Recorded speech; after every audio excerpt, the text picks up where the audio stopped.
Bonjour à tous, on se retrouve aujourd'hui pour une vidéo de géographie dans laquelle on va s'intéresser aux espaces productifs en France.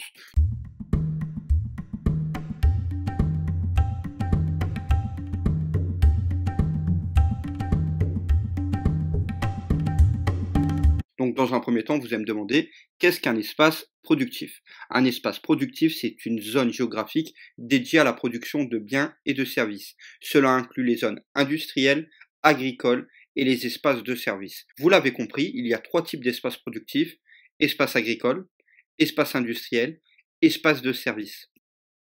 Dans un premier temps, je vais vous présenter les espaces agricoles. Les espaces agricoles en France sont diversifiés, allant des cultures céréalières aux vignobles réputés. La France est le premier producteur agricole de l'Union européenne. N'oubliez pas que la France possède des paysages très vastes, notamment si on prend la France métropolitaine plus les territoires ultramarins. Ça permet à la France de produire une quantité incroyable de céréales, de fruits et de légumes, et donc c'est ce qui fait la puissance et la richesse de l'agriculture française. On peut citer quelques exemples, on peut citer les vins de Bordeaux, le fromage de Camembert ou les produits céréaliers de la Beauce. La France est une puissance agricole. La France est le premier producteur agricole de l'Union européenne avec une production qui rapporte environ chaque année 70 milliards d'euros. Ça, c'était pour 2021. Environ 20% des exploitations agricoles en France sont certifiées bio. Ça reflète une tendance croissante vers une agriculture durable. N'hésitez pas à mettre en pause la vidéo et de regarder le schéma que je vous ai mis à l'écran. Ça vous donne encore plus d'informations. Ensuite, on a les espaces industriels. Industriel, industrie, usine, c'est à peu près ce qui se passe dans votre tête. Les espaces industriels sont surtout concentrés dans le nord et l'est de la France, même si petit à petit on a des délocalisations vers l'ouest et le sud de la France, notamment car c'est des zones qui sont beaucoup plus attractives où on a accès à une population de plus en plus qualifiée. On va retrouver des secteurs aussi variés que l'automobile, l'agroalimentaire, l'aéronautique ou la chimie. Si vous voulez quelques exemples, vous pouvez évoquer l'usine Toyota à Valenciennes ou l'usine Airbus à Toulouse ou encore le site de production chimique à La Vera. Enfin, dernier point, les espaces de services. Les services sont souvent associés aux villes. En effet, c'est dans les villes, notamment dans les grandes villes, qu'on va retrouver les grands pôles de services. On peut citer Paris, Lyon, Marseille ou Lille encore, qui sont en constante évolution. Il inclut le secteur tertiaire, c'est-à-dire les entreprises en lien avec la technologie, notamment la French Tech à Paris, les banques de la défense, ou encore tous les commerces au détail qu'on retrouve dans les centres urbains. Qu'est-ce qu'apportent les systèmes productifs en France? Les systèmes productifs en France apportent une contribution importante à l'économie. Ça va créer des emplois, ça va permettre le développement économique et l'innovation. On estime que le secteur de l'agroalimentaire représente plus de 400 000 emplois.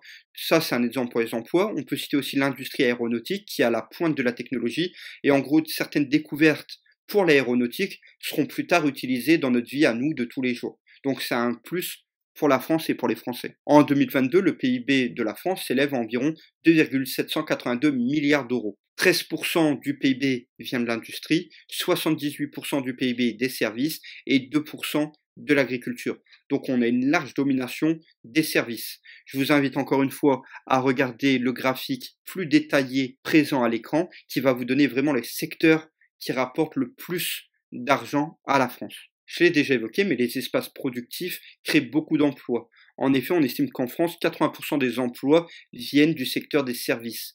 2,3 millions d'emplois sont liés à l'agriculture, tandis que le secteur industriel représente environ 3 millions de personnes.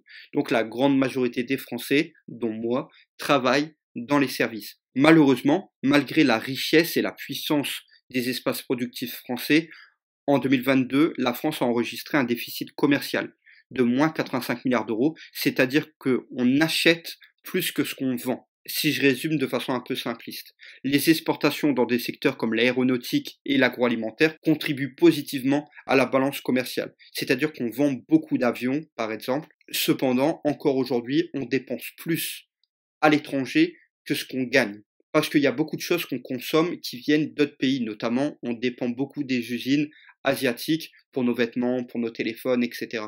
Encore une fois, un point que j'ai déjà évoqué mais que je souhaite remettre en avant, c'est la recherche et le développement. La France a investi environ 2,4% de son PIB dans la recherche, ce qui est supérieur à la moyenne de l'Union européenne. On fait beaucoup de recherche pour développer nos entreprises et le pays. Les entreprises innovantes jouent un rôle très important, notamment dans le secteur technologique. Ils ont un rôle clé pour la compétitivité de la France et sa croissance économique. Si vous regardez le graphique une nouvelle fois, n'hésitez pas à mettre en pause. Le domaine dans lequel on fait le plus de recherches, c'est la gestion des déchets. Voilà, c'est tout pour aujourd'hui. Merci à tous d'avoir suivi cette vidéo. N'hésitez pas à vous abonner, à me laisser un petit commentaire pour me donner votre avis. Et nous, on se retrouve très vite pour une nouvelle vidéo. Ciao!